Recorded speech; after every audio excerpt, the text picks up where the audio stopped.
کیا آپ جانتے ہیں جب انسان کی آنکھ بند ہوتی ہے تو وہ سب سے پہلے کیا دیکھتا ہے؟ کیا واقعی موت ایک سکون ہے یا وہ لمحہ جس میں روح ایسی تڑپتی ہے کہ اگر زندہ انسان سن لے تو وہ بے ہوش ہو جائے؟ جب وہ وقت آتا ہے جب فرشتے آتے ہیں، ایک روح کو خوشبوؤں میں لپیٹ کر لے جاتے ہیں اور دوسری طرف روح خوف، درد اور چیخوں کے ساتھ کھینچی جاتی ہے۔ آج ہم آپ کو وہ حقیقت بتانے جا رہے ہیں جو آپ کی سوچ بدل دے گی اور شاید آپ کی زندگی بھی۔ السلام علیکم ورحمۃ اللہ وبرکاتہ۔ ناظرین، آج ہم بات کرنے جا رہے ہیں ایک ایسے سفر کی جس سے کوئی نہیں بچ سکتا، موت اور اس کے بعد کا عالم۔ یہ وہ حقیقت ہے جس سے ہر انسان گزرے گا، چاہے وہ امیر ہو یا غریب، بادشاہ ہو یا فقیر۔ لیکن سوال یہ ہے کہ مرنے کے بعد ہماری روح کے ساتھ کیا ہوتا ہے؟ جب ایک نیک مومن کی موت کا وقت قریب آتا ہے تو آسمان سے سفید چہروں والے فرشتے اترتے ہیں۔ ان کے ہاتھوں میں جنت کے کفن اور خوشبو ہوتی ہے۔ وہ آ کر مومن کے پاس بیٹھ جاتے ہیں اور پھر ملک الموت نہایت نرمی سے کہتے ہیں، اے پاک روح، نکل آ اللہ تعالیٰ کی مغفرت اور رضا کی طرف۔ اس لمحے مومن کی روح ایسے نکلتی ہے جیسے پانی کا قطرہ آسانی سے برتن سے نکل جائے۔ کوئی تکلیف نہیں، کوئی چیخ نہیں، صرف سکون اور روشنی۔ پھر فرشتے اس روح کو جنت کی خوشبو میں لپیٹ لیتے ہیں اور جب اسے آسمان کی طرف لے جاتے ہیں تو ہر آسمان پر فرشتے کہتے ہیں، یہ کون سی پاکیزہ روح ہے؟ اور جواب آتا ہے، یہ فلاں بن فلاں ہے، دنیا میں نیک بندہ تھا۔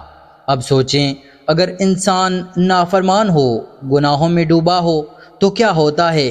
جب ایسے شخص کی موت قریب آتی ہے تو سیاہ چہروں والے فرشتے آتے ہیں۔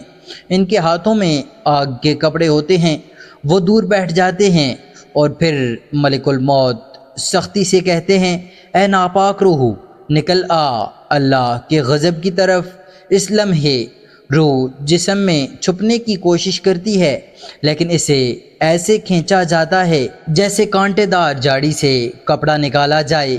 ہر طرف درد، ہر طرف چیخ، لیکن کوئی سننے والا نہیں۔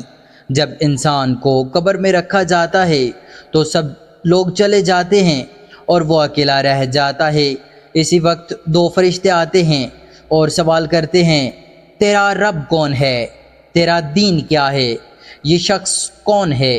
نبی پاک صلی اللہ علیہ وآلہ وسلم کے بارے میں مومن جواب دیتا ہے اور اس کی قبر جنت کا باغ بن جاتی ہے، لیکن کافر جواب نہیں دے پاتا اور اس کی قبر جہنم کا گڑھا بن جاتی ہے۔ یہ وہ حصہ ہے جسے سن کر دل کانپ اٹھتا ہے۔ کافر کی روح قبر میں تڑپتی ہے، چیختی ہے، لیکن کوئی مدد نہیں ہوتی۔ وہ چاہتا ہے کہ اسے واپس دنیا میں بھیج دیا جائے، لیکن اب دیر ہو چکی ہوتی ہے۔ دوسری طرف مومن کی روح سکون میں ہوتی ہے، جنت کی ہوا محسوس کرتی ہے۔ ناظرین، یہ حقیقت ہے جو ہمیں یاد دلاتی ہے کہ یہ دنیا عارضی ہے، اصل زندگی آخرت ہے۔ آج اگر ہم اپنے اعمال ٹھیک کر لیں تو ہماری روح کو بھی سکون نصیب ہوگا، لیکن اگر ہم نے غفلت کی تو وہ تڑپ، وہ درد ہمارا مقدر بن سکتا ہے۔ تو ابھی وقت ہے، اپنی زندگی بدل لیں، نماز قائم کریں، گناہوں سے بچیں اور اللہ تعالیٰ کی طرف لوٹ آئیں۔ اگر آپ چاہتے ہیں کہ ایسی مزید ایمان بڑھانے والی ویڈیوز آپ تک پہنچتی رہیں تو ابھی اس چینل کو سبسکرائب کریں، ویڈیو کو لائک کریں اور شیئر کریں۔ اللہ تعالیٰ ہمیں سچی ہدایت دے، آمین۔